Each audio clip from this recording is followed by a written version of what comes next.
Eh bien, bonjour et bonsoir à toutes, c'est la Mich. Voilà, j'ai décidé de me lancer dans le YouTube Game, comme certains l'appellent. J'avais envie de revenir sur cette piteuse, lamentable élimination de mon Paris Saint-Germain contre le Real Madrid. Vous savez, des fois, quand vous avez quelque chose que vous avez sur le cœur, que vous sentez que vous avez besoin de l'exprimer, ben voilà. Aujourd'hui, c'est ça. C'est ce qui m'a en fait poussé à faire cette vidéo. J'ai vu beaucoup de choses dans ma vie de supporter du Paris Saint-Germain. La fameuse remontada contre le Barça, 6-1. Qui peut oublier ça? Celle contre la Corogne, parce que je supportais déjà le Paris Saint-Germain à cette époque-là. Enfin voilà, des mois de mars comme celui-là, j'en ai vu plein. Mais aujourd'hui, là, je crois qu'on a vu un espèce de suicide collectif, de naufrage. La chose vraiment que le Paris Saint-Germain peut faire, c'est-à-dire se saborder. Et je crois que c'est exactement ce qui s'est passé ce soir. Qu'on ne me dise pas ce soir que le Real Madrid était supérieur au Paris Saint-Germain. Mais jamais de la vie. Quand on voit la première mi-temps qu'ils ont fait, le Real Madrid n'a quasiment pas existé.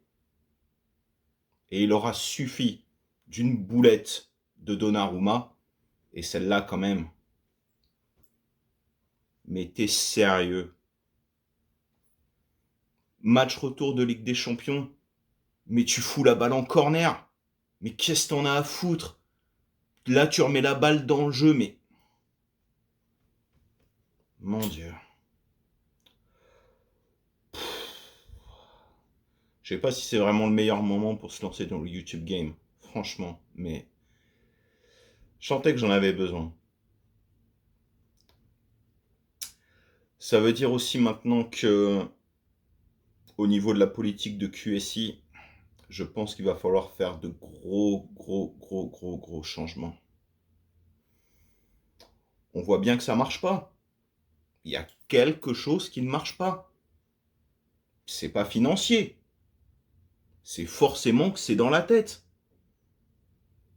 Il y a quelque chose qui ne fonctionne pas. On l'a bien vu après la boulette de Donnarumma, nos joueurs, c'est devenu des plots. Quand on voit le troisième but, mais ils étaient ailleurs. C'est pas possible. On pourrait même presque croire que c'est Florentino Pérez qui a truqué le match et qui a payé des joueurs. Non mais sérieux.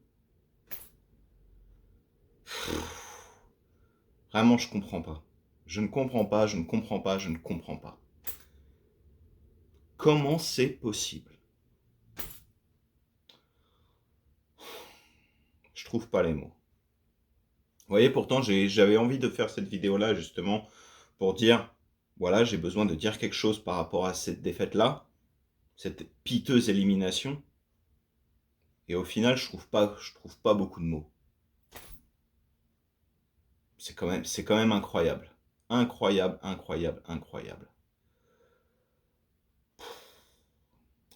Enfin voilà, c'était une première. Il y en aura sûrement d'autres, peut-être. J'avais juste envie en fait de faire cette vidéo-là. Voilà, pousser mon coup de gueule à mon niveau. Voilà. Si ça vous a plu, bah écoutez, n'hésitez pas à mettre un pouce bleu, ou sinon à vous abonner, parce que comme j'ai dit, il y en aura peut-être d'autres. Voilà, c'est peut-être le début d'une nouvelle aventure. Voilà. Allez, ciao à tous. Prenez soin de vous. Et puis, allez Paris.